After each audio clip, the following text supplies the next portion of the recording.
بسم الله الرحمن الرحیم. زموږ د تاریخ یو ستر شخصیت دی احمدشاه ابدالي، چې موږ احمدشاه بابا ورته وایو. د جدید افغانستان بانی دی. د افغانستان باچا پاته سوی دی. ما تاسو ته ویلي دي په پښتنو باچانو کې شاعران هم تیر سوي دي، نو له هغو څخه یو سړی دا دی اکثره د دنیا او مافیها څخه د بیزارۍ خبره کوي. د ده په شعرونو کې مینه هم پرته ده او نصیحت هم پروت دی. د ده مشهوره غزل د شیرین عمر چې تیریږي دریغه دریغه، د اوبو په څیر بهیږي دریغه دریغه. دا اوبه چې روانې وي دا زیاته دریږي نه. عمر هم داسې دی، یعنی موږ هره را روانه ورځ چې ده دا تر پارون کمیږي، یعنی ژوند کمیږي. پارون که زموږ یوه ورځ زیاته وه هغه نن ختمه سوې ده، سبا به بیا د ژوند یوه ورځ ختموي. دا عمر داسې تېرېږي. تاسو به لیدلی کشنی پیدا سي بیا راغټ سي زموږ زړه پښوي، نو دا چې بیا غټېږي پر بله خوا روان دی، فنا کېدو ته روان. به دا سوچ د ده په شعرونو کې ډېر پیدا کېږي. دا یاران لکه ګلونه د بهار دي، د خزان په باد رزیږي دریغه دریغه. څنګه یاران در سره وي بیا یو مړ سي یو پاته سي، بیا دنیا داسې ده که نه ده. دا شی د ده په شعرونو کې ډېر دی. نو مینه هم شته، د مینې شعرونه هم شته. ډېر کم د نړۍ په خلکو کې شاعران شته چې هغه به باچاهان هم وي. په پښتنو کې ډېر دي. ما له تاسو سره یو شریک کړی دی، امیر کروړ هم در سره شریک کړی دی، بابا وتک هم درته ویلی دی، او دغه احمدشاه بابا هم درته ویلی دی، د ده نمسی شاه شجاع هم درته ویلی دی، د ده زوی تیمورشاه هم در ښوولی دی. دا ټول شاعران ښه. نو که دوی په هغه زمانه کې داسې منظم کار خپلې ژبې ته کړی وای، نن به پښتو ډېره لوړه د دربار ژبه به وه، خلکو به نوکرۍ پکې کولې، دا به ډېره خوره سوې وه. په هغه زمانه کې د دربار دپاره د فارسي دپاره کار کېدی، نو درباري ژبه فارسي وه، نوکري په فارسي وه، علم او پښتو خبرې دا په فارسي کېدې. یعنی پښتانه سړي به خپله پښتو په فارسي ویله، په فارسي به غږېدی، لیک به په فارسي کاوی. نو بیا خو ژبه ستا ژبه ترقي نه کوي. نو دا زموږ کوتاهي ده د تاریخ چې را سره سوې ده. تاسو که چیرې دغه ماده زده کړه، په اوس وخت کې ژبه ډېره پراخه سوې ده، ډېر خلک په پښتو روزګار کوي. ښه، مړی په ګټي، نوکري په کوي، څوک په سوشل میډیا دی، څوک په ریډیو باندې دی، څوک په ټي وي باندې دی، څوک په اخبار باندې دی. دا پخوا نه و، دومره لارې نه وې. نو اوس لارې هم ډېرې پراخې سوي دي. که موږ وایو چې د ژوند ډپارټمنټونه، شعبې یا څانګې هم پښتو ته واړول سي، بیا به سړی دومره زر زر پوهېږي، ذهن به یې تیز وي. ولې له ده سره ژبه خپله ده، نو هلته چې یو توری ته په خپله ژبه ور وښیې دی به دستي په وپوهېږي. زموږ دعوه هم دا ده چې موږ وایو چې داسې کار وسي چې هغه وپېژندل سي. موږ نارې هم دا دي چې ته خپله ژبه وپېژنې، او د بل علم یا د بلې ژبې پوهنه چې دا په خپله ژبه کې وکړې، بیا ډېر اسانه کېږي، بیا سړی ډېر زر پوهېږي. نو د احمدشاه بابا کمال دا دی چې په هغه زمانه کې، یعنی 2500 کاله مخکې دی پښتو لیکي او د پښتو خدمت کوي. نو بس موږ په لیجنډزو کې دی. نو ځکه زه یو غزل دوی درته وایم، تاسې واورئ. څو به ګرځم اور سوځلی له بیلتونه، زړه مې وسو همیشه په ډېر فکرونه. یعنی زه به تر څو پورې په اور سوځلی ګرځم له بیلتون څخه. بیلتون، بیل وچیش ته وایي جلا، موږ وایي بیل. پلانی را څخه بیل سوی، تون چې دی هغه په ګډو ورستاړی دی، لایقه ده. نو له دې څخه موږ د تورو معنا بدلوو. بیل چې دی صفت دی، بیلتون اسم ځینې جوړوو، ښه، ناون ځینې جوړوو له ایډجکټیو څخه. پوهنه تون، پوهنتون ځینې جوړ سوی، یونیورسټۍ ته ویل کېږي. موږ د میږیانو کور ته چی شو وایو؟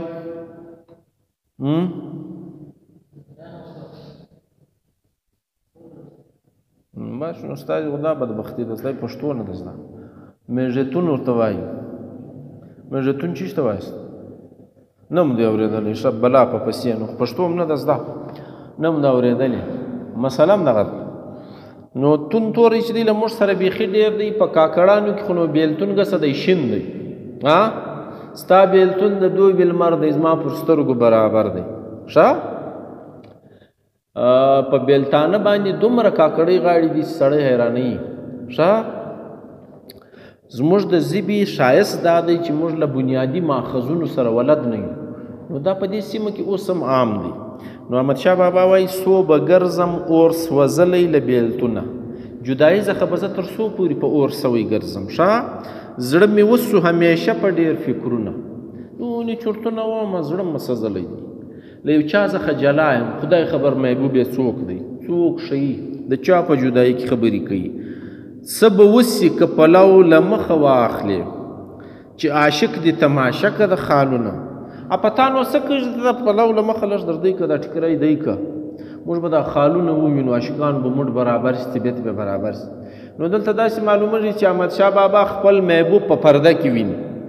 نو د پردې سوال یې ورته کړی دی چې 2 منټه دی که د عاشقانو به لږ طبیعت برابر شي نو دغه د مینې انداز چې دی دا ډېر خوږ دی په بیلتون کې د بلبل په دود ژړا کړم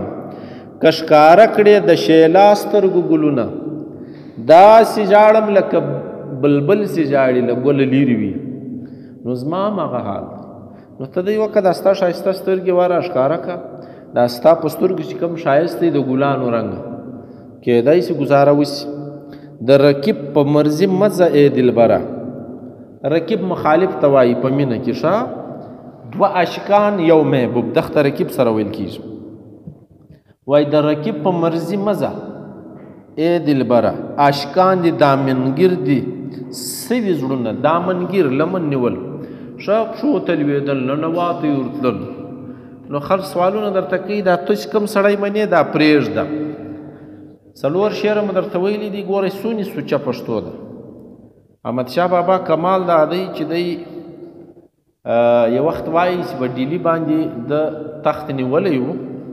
نو څه یې ویلي ول د ډیلي تخت هېرومه چې رایاد کړم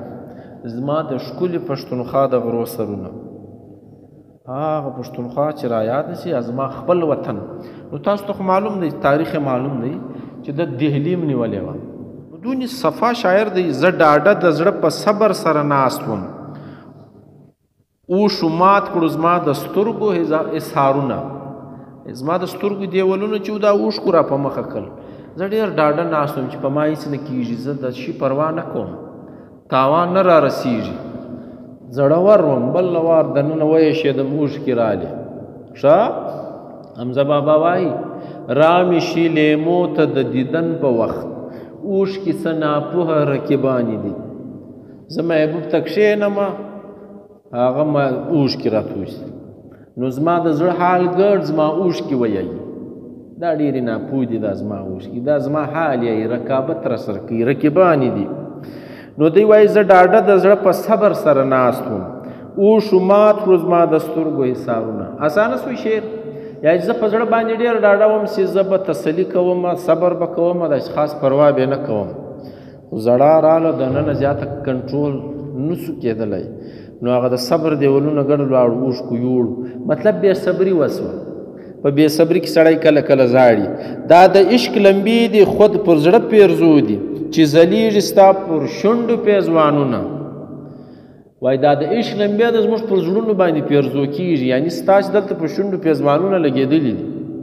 نو د دې دا مطلب دی موږ به نو بیا په سرو لمبو سوځې چارګل نته خالونه او پیزوان سره یو ځای سو شاعر وایي درویش صاحب زما و مرګ ته څومره قاتلان سره یو ځای سو نو قاتلان یې وچا ته ویل دغه چارګل دغه خالونه دا ګډ سره یو ځای شو بس ما کار به راوکړي نو تر درویش صاحب هم 200 کاله مخکې احمدشاه بابا څه وایي دا د عشق لمبې دي خود په زړه پیرزو دي چې ځلیږي ستا پر شونډو پیزوانونه ښه نو دا د ما خیال پر عاشقانو دغه لمبې ربلږي چې دوی ښه دي ستبا او خوار وي دا د شاعرانو خبرې دي کله کله مبالغه ځینې وشي داسې خبرې وکړي چې دا په وطن کې چې بوی دی دا زما محبوب تر سوی دی دا رڼا چې راوخته دا دی لاړی دا تکه توره شپه چې ده دا دی نسته دا ته وایي انساني مینه په دې کې چې ته څرنګه غږېږې چې چمن دا ستا د حسن را په یاد سي زړه بلبل سي ستا د ګل په رخسارونه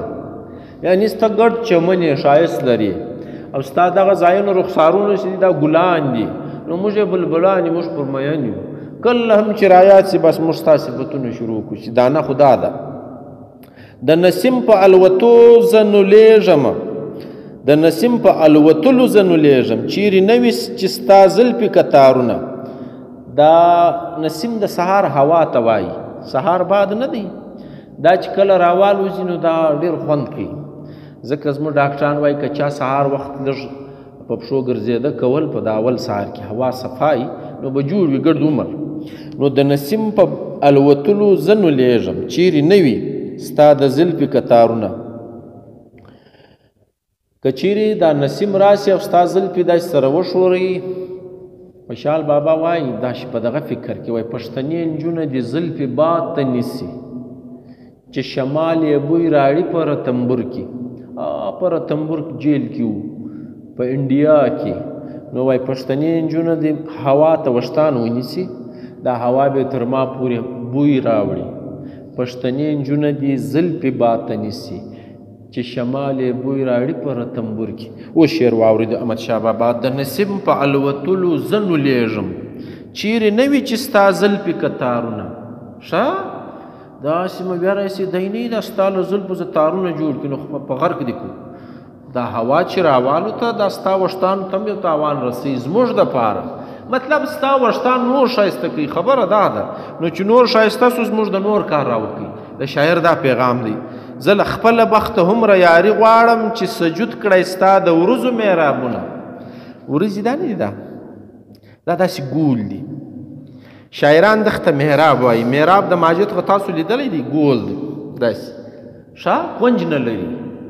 نو دوی وایي زه له بخته سره دونې یاري غواړم چې دا ستا ورځې چې دي دا و ماته ماتې سي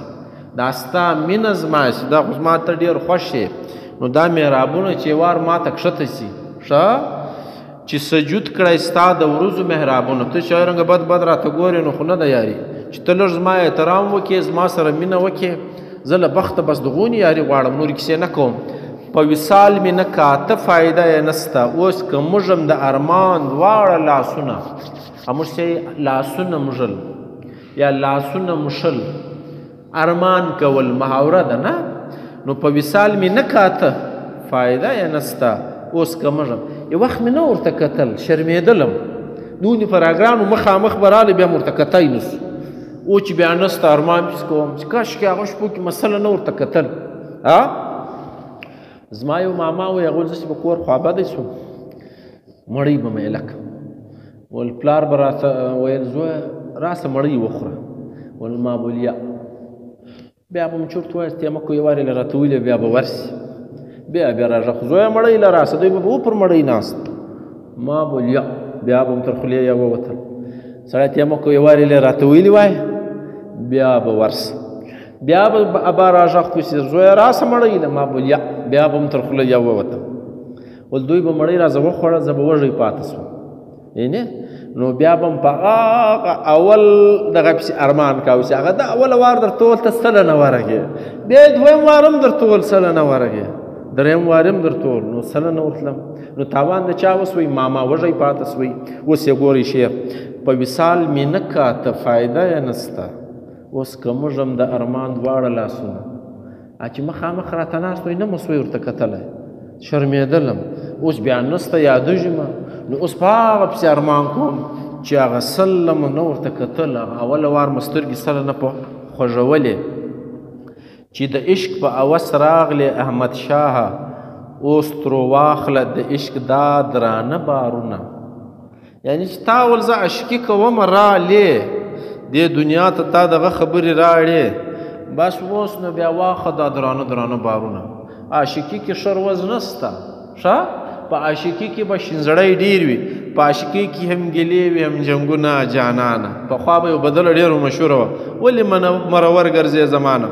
نو په عاشقي خو دا شان ډېر سته نو احمدشاه بابا وځان ته وایي چې عالم راتلې دا غم دې راوړی دی بس اوس یې نو ګرځوه په شایه ګرځوه دا لوی بارونه دا غمونه وړه بله غزل ده وایي زه د یار پر لوري زه د یار پر لوري لکه باد هسې او ترزم ډېر یې په تعظیم سره د ناز د زړه په سر زم یی د باد رنګه د یار پر خوا روان یم ښه احترام ورته لرم سر مې کښته کړی دی روان یم داسې هم نه یم روان دی کلک روان یم څوک چې پر ما ګران دی هغه ته سر کښته روان یم ډېر تعظیم ډېر عزت ورکوم اوس بیا شعر واورئ زه د یار پر لوري لکه باد هسې او ترزم ډېر یې په تعظیم سره د ناز د زړه په سر زم ښه بلکل ګس زړه لګوم روان یم دا ولې په را ګران دی دونې تعظیم ورکوم چې ډېره معنا لري کشکې زه خاورې ایرې دا ستا د در وای چې قدم دې همیشه زما په سر وای رحمان بابا محبوب ته داسې ګوري هغه راووتی پښې یو ځای ولګولې نو دا چورتوالی دی چې کشکې زه هغه خیر وای دا قدم یې زما پر سر را لګولی وای دا ته وایي هغه مینه چې بس ما سر کښته ته پښې پر ولګوه ښه زه به په خپل بخت سره هله ګوره نازېږم زه چې ګډ په زړه د مین یار شیر و شکر زم زه به په خپل بخت سره هله ګوره نازېږم زه چې ګډ په زړه د مین یار شیر و شکر زم یعنی زه چې پر چا مین یم چې هغه له ما سره جوړ سي هغه وخت به زه په بخت نازېږم چې زما بخت ډېر برابر دی خو ما چې څونې عاشقان ویلي دي یا ما چې څومره نکلونه ویلي دي یا ما چې څومره زړې کیسې اورېدلي دي مشهوره سوي څوک دي چې نه دي سره شیر و شکر سوي ښه لیلا او مجنون سره مشهوره دي هغو نه دي سره لیدلي پر لمین ول خو خلکو نه پرېښول یو چیرې مړ سو بل چیرې مړ سو نو ځکه راپورته سو ښه طالب جان او ګلبشره سره مشهوره دي دا سره مین ول سره رایو نسول طالب واده ورسره وکړي بیا لاړی په سبق پسې بیا به هلته د دې چورت ورولوېدی بېرته به رالی بیا به بیا ولیا په غورونه راکوي بېرته به روان سو بس ژوند په دغه کې تر سو یو بل یې نه سره ولیدو دا مینه مشهوره سوه موسی خان او ګلمکۍ دغسې دي کټا او ګلبشره دغسې دي آدم و درخانۍ دغسې دي ښه نو یوسف خان و شیربانو دغسې دي دا فرهاد او شیرینو دغسې دي دا نه دي سره شیر و شکر سوي نو مینه کومه مشهوره کېږي چې نه سره یو عاشقان چې سره یو سو مینه ختم سي ښه نو داسې دي زه چې د سحر شمال په بوی د ګلو ویش کړم لوری د اشنا را معلوم نه دی چې او ترزم سهار چې کوم بوی رالی دغه د ګلانو بوی را ویش کم و زه په دا نه پوهېږم چې پر کومه خوا روان یم داسې معلومیږي لکه ما چې د خپل یار بوی لیدلی وي ښه بس دا یو مبالغه ده شاعرانه شاعر یو خبره کړې ده زه لکه کرکنډه چې په ځان زرې زرې سوم تل جدا جدا د جدایي په خنجر زم داسې ټوکړې ټوکړې سوم لکه کرکنډه یوه یوه ټوکړه مجلا سوې ده نو د ځان له غمه په خنجر پرې پرې روان یم هغه د مینې خبر کوي چې په ما کې داسې شر ورځ نشته پریشانیانې ډېرې دي زه چې هم سبق د پروانه او د بلبل سوم بیا د محبت دعوه چې کړمه تیر تر سر سوم پروانه او بلبل عاشقان دي پروانه چې دی دا پر اور مین دی او بلبل پر ګل مین نو دی سوای هم سبق تاسو هم سبق یاست د یو بل کلاس فیلو ښه نو شعر واورئ وایي زه چې هم سبق د پروانه او د بلبل سوم ما چې له دوی سره ګډ سبق ووایي